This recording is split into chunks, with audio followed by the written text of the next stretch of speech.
You do it. Make your dreams come true. Yes, you can. Yes, you can. Just do it. Weeds are no match for human activity. But if you stand still, how far in will they come? All the way. They'll grow right up around your shoes. But if you get busy, how far back can you take them? As far as you wish. They're no match, but you must be active. That's why the 6 and 1. Make sure you're not losing the war by taking off too much. Guess what the average years are after retirement? 6. 6. Which means don't retire.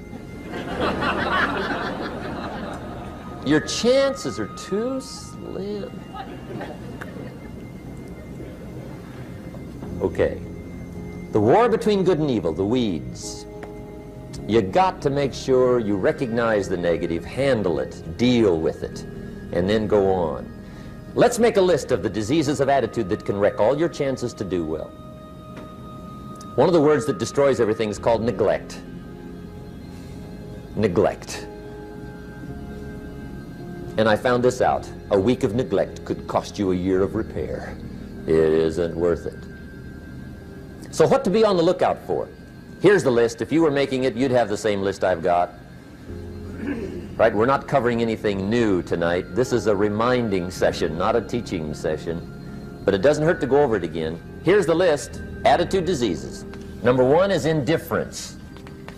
The shrug of the shoulder. The guy's not even concerned. He's just drifting. This is called the mild approach to life.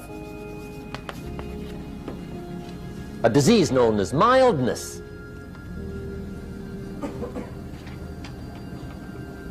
The guy says, well, I can't see getting all that worked up.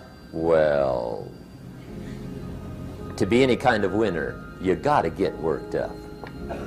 There's one problem with drift. You cannot drift to the top of the mountain. And the good Lord said in the closing chapters of the Bible, here's the best way to live, one way or the other. That's best. Hot or what's next best? Cold is next best to hot.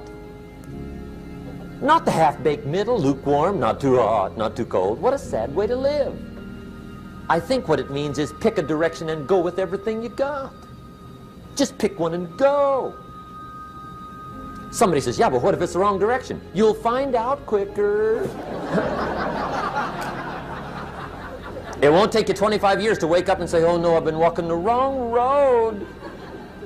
I told my staff the other day, next best to prosperity is adversity. If one doesn't get you, pray for the other. We all do better from one of 2 reasons, inspiration or desperation.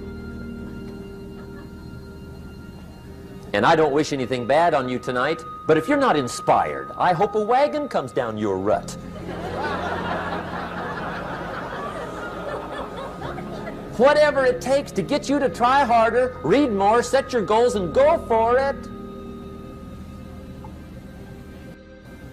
Somebody asked me one time, what quality would I pick if I wanted to work with somebody? And you know what I picked first? Number 1, strong feeling.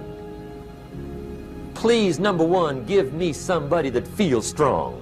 About most anything, I don't even care. Just so they believe it. Even if they disagree with me. Wonderful. Just so they disagree vigorously. I'm not saying it's easy to win those kind of people to your point of view, but I'd rather do that than to try to resurrect people from the dead. Pump them up every month, pump them up, pump them up. I pass. If we look to the answer as to why for so many years we achieved so much, prospered as no other people on earth, it was because here in this land we unleashed the energy and individual genius of man to a greater extent than has ever been done before. Freedom and the dignity of the individual have been more